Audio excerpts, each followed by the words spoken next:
Hai Sobat BPKP, kembali lagi di video pembelajaran terkait asesmen GCG atau Good Corporate Governance bagian kedua. Di video ini, kita akan belajar tentang tahapan pelaksanaan asesmen GCG. Tahapan pelaksanaan asesmen GCG pada saat ini telah diakui dan mendapatkan sertifikasi ISO 9001 tahun 2015 dengan lembaga yang menilai adalah TÜV Nord. Adapun tahapan pelaksanaan asesmen GCG terbagi atas 3 tahap besar, yaitu pra-pelaksanaan, pelaksanaan, dan quality assurance. Adapun garis besar dari proses pelaksanaan asesmen GCG adalah yang pertama permintaan asesmen, dilanjutkan dengan expose, entry meeting, pengumpulan dan analisis data, penilaian, exit meeting, dan tahapan laporan. Sedangkan untuk kegiatan quality assurance dilakukan bersamaan pada saat kegiatan pengumpulan dan analisis data, penilaian, exit meeting, dan laporan. Kegiatan QA dimulai dari segera setelah surat tugas asesmen terbit, perwakilan BPKP mengirimkan surat permintaan tenaga QA kepada Deputi Kepala BPKP Bidang Akuntan Negara agar QA dapat langsung dilaksanakan. Prosedur yang pertama pada tahap pra-pelaksanaan adalah permintaan asesmen GCG dari mitra. Pada prosedur ini, terhadap permintaan asesmen, Direktorat atau perwakilan BPKP mempelajari ruang lingkup dan jenis penugasan yang diminta. Prosedur selanjutnya adalah expose permintaan asesmen dan penyerahan permintaan data. Pada saat expose, didiskusikan persyaratan yang perlu dipersiapkan seperti TOR dan RAB, daftar dokumen yang dibutuhkan, kesediaan penyediaan data dan informasi yang dibutuhkan, waktu pelaksanaan, tim counterpart, dan lain-lain. Jalannya expose akan dituangkan dalam notulen yang ditandatangani oleh kedua belah pihak dan salinannya diserahkan kepada mitra. Pada saat expose juga, calon tim asesmen menyerahkan daftar dokumen yang dibutuhkan dan menyampaikan kepada mitra bahwa surat tugas akan diterbitkan setelah semua dokumen pendukung tersedia. Prosedur selanjutnya adalah pembuatan TOR. 5 hari kerja setelah expose dilaksanakan, TOR atau Terms of Reference harus telah ditandatangani oleh kedua belah pihak. TOR harus memuat tujuan, ruang lingkup, jadwal waktu pelaksanaan kegiatan, metodologi asesmen, jumlah dan peran personil dalam tim, hak dan kewajiban, tempat pelaksanaan, penanggung pembiayaan, dan output. Prosedur selanjutnya adalah penerimaan surat ketersediaan data dan informasi. Pada prosedur ini, mitra menyiapkan dokumen pendukung untuk seluruh parameter sebagai bahan dasar asesmen dan menuangkannya dalam surat pernyataan kelengkapan dokumen pendukung asesmen penerapan GCG yang ditandatangani oleh mitra dan menyampaikannya ke BPKP. Prosedur selanjutnya, penerbitan surat tugas. Paling lambat 5 hari kerja setelah menerima surat pernyataan kelengkapan dokumen pendukung asesmen GCG, BPKP menerbitkan surat tugas untuk disampaikan secara resmi kepada mitra pada saat entry meeting. Prosedur yang terakhir pada tahap pra-pelaksanaan adalah permintaan QA dan PIN aplikasi GCG. Ketua tim asesmen GCG mengajukan permintaan PIN aplikasi GCG kepada Sekretaris Manajemen Representatif melalui email dengan melampirkan file surat tugas. Tahapan asesmen GCG yang selanjutnya adalah tahapan pelaksanaan. Prosedur yang pertama adalah pemaparan awal atau entry meeting. Pada prosedur ini, berdasarkan jadwal yang telah ditetapkan atas entry meeting, tim asesmen yang didampingi oleh Kepala Perwakilan BPKP atau Direktur bersama-sama dengan direksi melakukan entry meeting di domisili mitra. Entry meeting sekurang-kurangnya membahas maksud dan tujuan, pola koordinasi selama asesmen, metodologi asesmen, overview parameter, timetable pelaksanaan asesmen, dan hal lainnya yang relevan. Seluruh pembahasan dalam entry meeting dituangkan dalam notula entry meeting yang ditandatangani bersama tim asesmen dan mitra. Salinan notula entry meeting diserahkan kepada mitra. Dalam hal direksi dan atau kepala perwakilan BPKP atau direktur berhalangan hadir pada jadwal yang sudah ditentukan, dapat disepakati penjadwalan ulang selambatnya 5 hari kerja setelah jadwal semula atau mendelegasikan secara tertulis tugas pelaksanaan entry meeting kepada pejabat setingkat di bawahnya. Prosedur selanjutnya adalah pengumpulan dan analisis data.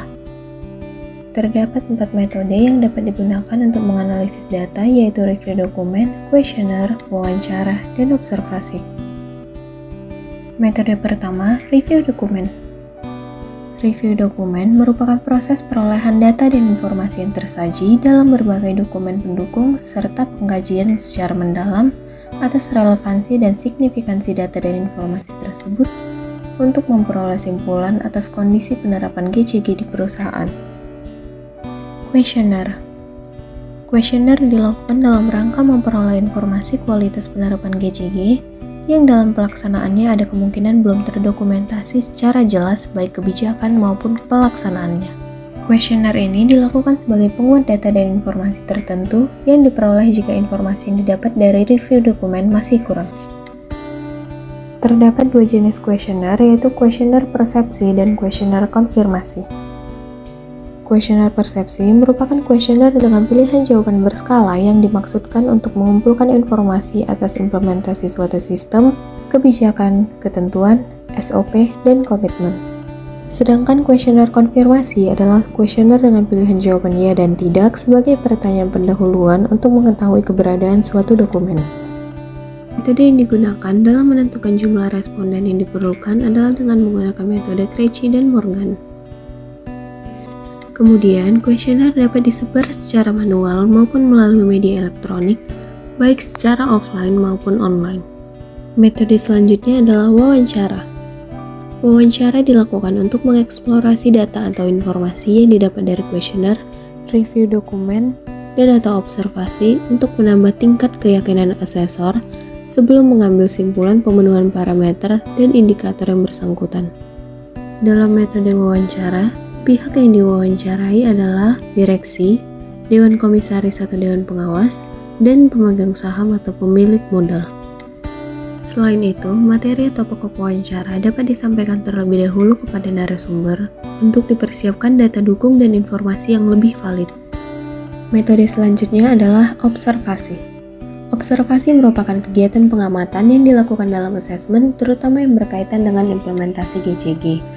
Hal ini dilakukan untuk menambah tingkat keyakinan asesor bahwa memang terjadi praktik tata kelola perusahaan yang baik sebagaimana tercantum dalam berbagai informasi dan atau laporan perusahaan. Prosedur selanjutnya, pengolahan dan tabulasi skor. Kegiatan yang dilakukan dalam prosedur ini adalah analisis pemenuhan parameter, dan yang kedua adalah tabulasi dan scoring assessment. Pada prosedur ini, tim asesmen menganalisis dan mengolah data hasil review dokumen, questionnaire, observasi, dan wawancara dengan menggunakan aplikasi GCG untuk mendapatkan skor sementara hasil assessment. Prosedur selanjutnya, pre-exit meeting.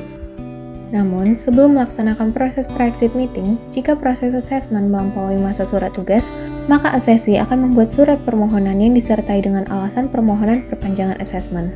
Selanjutnya, dibuatkan surat tugas perpanjangan asesmen GCG terhadap permohonan perpanjangan jangka waktu pelaksanaan asesmen GCG tersebut.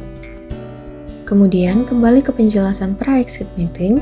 Dalam pre-exit meeting, tim asesmen melakukan pembahasan skor sementara hasil review pembantu penanggung jawab dengan pemegang saham atau pemilik modal dan counterpart untuk mendapatkan skor draft final sebagai bahan exit meeting. Prosedur selanjutnya, pemaparan akhir atau exit meeting.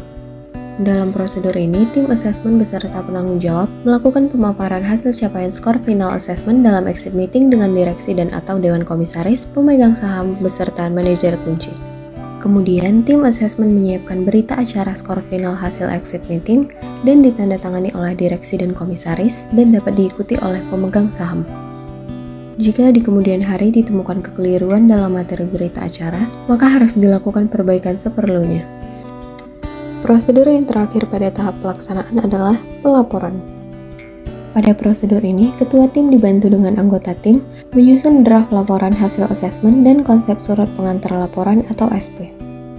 Penyusunan konsep laporan hasil asesmen dilakukan dengan mengacu pada pedoman pelaporan hasil asesmen penerapan GCG. Klasifikasi skor. Terdapat penetapan klasifikasi kualitas penerapan GCG yang memperhatikan batasan-batasan skor seperti klasifikasi sangat baik dengan total nilai akhir di atas 85, klasifikasi baik jika total nilai akhir antara 75 sampai dengan 85, klasifikasi cukup baik jika total nilai akhir antara 60 sampai dengan 75, klasifikasi kurang baik jika total nilai di antara 50 sampai dengan 60, dan klasifikasi tidak baik jika total nilai akhir di bawah 50. Adapun area yang masih memerlukan perbaikan atau area of improvement adalah area yang mendapat skor 75 ke bawah. Tahapan selanjutnya adalah quality assurance. Untuk menjamin mutu pelaksanaan asesmen GCG yang dilakukan oleh asesor perwakilan BPKP, dilakukan kegiatan quality assurance oleh tim quality assurance atau QA. Adapun substansi yang menjadi fokus dari QA adalah 1. Kesesuaian prosedur. 2. Ketepatan pelaksanaan metode perolehan data dan informasi. 3. Akurasi penilaian pemenuhan parameter. 4. Akurasi penyimpulan. Kelima, akurasi identifikasi area of improvements dan penyusunan rekomendasi. Dan yang keenam, ketepatan sistematika penyajian laporan hasil assessment. Pada prinsipnya, kegiatan quality assurance bukan hanya dilaksanakan di tahap akhir asesmen GCG, namun mencakup ruang lingkup proses awal pelaksanaan asesmen sampai dengan penerbitan laporan. Namun, mengingat jalannya proses asesmen sangat dipengaruhi oleh kecukupan dan kelengkapan data yang diperoleh, maka demi efektivitas dan efisiensi, pelaksanaan QA dapat mulai dilakukan pada pertengahan masa asesmen sampai dengan penyusunan laporan dengan ketentuan bahwa prosedur yang telah ditempuh oleh tim asesmen sebelum surat tugas QA terbit tetap diberikan arahan. Nah, sekian penjelasan terkait proses pelaksanaan asesmen GCG dari awal sampai akhirnya. Di video bagian 3, kita akan belajar tentang cara penggunaan aplikasi GCG. Sampai berjumpa lagi. Kau tak sendiri menggambari cipta, kan ku serta